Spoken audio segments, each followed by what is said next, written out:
Today I will be giving you updates on the recent and planned modifications to the Atlantic Large Whale Take Reduction Plan that aim to reduce right whale entanglement risk. The Marine Mammal Protection Act requires us to create a take reduction plan when mortality and serious injury in U.S. commercial fisheries is above PBR. The Atlantic Large Whale Take Reduction Plan was created at the end of the 90s to develop recommendations to reduce large whale mortality and serious injury in fixed gear fisheries. It is a consensus-based process that includes 60 stakeholders at the table, from fishing representatives to NGOs. The team is tasked with addressing risk to right, humpback, and fin whales, though right whales have largely been the focal species due to its small population size. It is important to note that though the team is supposed to make recommendations to the National Marine Fisheries Service, we're the ones that have the ultimate responsibility to take action to reduce large whale mortalities and serious injuries. As you can see in this graph, of annual mortalities and serious injuries that were either confirmed or first seen in U.S. waters, right whale mortality is still well over the potential biological removal level. So we do need to continue to take additional measures to reduce risk of U.S. fixed gear fisheries. Because the vast majority of buoy lines in fixed gear fisheries along the East Coast belong to the Northeast lobster and Jonah crab trap-bot fisheries, we began our efforts to reduce right whale entanglement in this fishery in Phase 1. The target risk reduction range that we estimated we needed based on the information that was available to us when we were developing Phase 1 was about 60 to 80%. We published a new rule modifying the Atlantic Large Whale Take Reduction Plan on September 17th of this year, which will be restricting buoy lines from 3 new areas, one in LMA1, one south of Cape Cod, and the expansion of the Massachusetts restricted area. We also implemented gear configuration changes that increased the number of traps on a trawl, reducing the overall number of lines throughout federal waters. We reduced breaking strength of buoy lines throughout the entire region and increased the resolution of our gear marks to better distinguish between states and state and federal waters.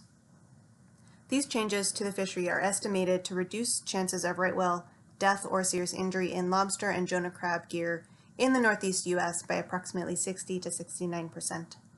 The majority of this risk reduction is achieved by reducing the co-occurrence of whales and buoy lines by 54 to 65%, with only a 7% reduction in risk due to weaker inserts. We started Phase 2 earlier this year, which aims to address additional risk of fixed gear fisheries along the entire east coast of the U.S. in all waters covered by the Atlantic Large Whale Take Reduction Plan. During this phase, we will be moving towards a target that is based on estimated mortality in response to new peer-reviewed publications that came out earlier this year, and to be consistent with other TRTs that typically manage based on estimated mortality rather than observed mortality. We are currently still finalizing the updated target as we take into account the new population data, including the lower PBR and some of the updated total mortality being presented at this consortium meeting. We expect to be able to provide this information to the Atlantic Large Whale Take Reduction team very soon. To give you an idea of our timeline, here are the current processes that we have going, which includes the TRT process, a rulemaking process, and an environmental assessment process, also known as NEPA. All of the ideas collected throughout each of these processes contribute to the final rule. We kicked off the process with an official Atlantic Large Whale Take Reduction team meeting at the end of June to start gathering ideas to scope on, and we just finished our scoping period and received additional public comments on what to consider for our Phase 2 rulemaking. We are hoping to have recommendations from the Take Reduction team in early 2022, and there will be an additional opportunity for the public to provide a comment after we have a proposed rule and draft environmental impact statement. We're aiming for a final rule by 2023. These are a few of the main themes that we heard during scoping and from TRT members. One is effort reduction to reduce the chance of an entanglement by reducing the overlap between right whales and fixed gear fisheries. There were also several suggestions regarding spatial area management, including reevaluating the existing restricted areas in the plan, implementing new ones, and also allowing the testing of ropeless gear within these restricted areas. We also received interest in the use of additional weak inserts in other gear, including gill nets, and improving gear marking. Finally, a few updates on our gear testing and marking. Hopefully some of you were at the Ropeless Consortium meeting and saw that the Northeast Fisheries Science Center continues to take the lead in helping fishers test ropeless gear in real conditions, and interest seems to have increased a bit after our final rule was published. We are also working with them to develop additional weak line options to reduce the lethality of gear while ropeless technology is still being tested for implementation. We're planning on some additional testing of gillnet gear to get an idea of operational feasibility of additional weak inserts or links.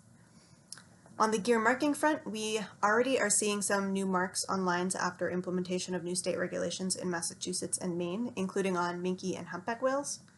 All gear was identified as lobster trap pot gear, and we found gear with red, purple, as well as purple and green marks. These give us some optimism, and we're continuing to work on gear identification and differentiation to improve what we know about where entanglements are occurring. And I just want to thank a bunch of people who have made all of this possible. In addition to the take reduction team, it's a huge, enormous effort that spans multiple segments of our agency, including multiple regional offices, headquarters, our sustainable fisheries people, multiple branches of the Northeast Fisheries Science Center, and our legal team. So thank you to everybody who has helped us along the way.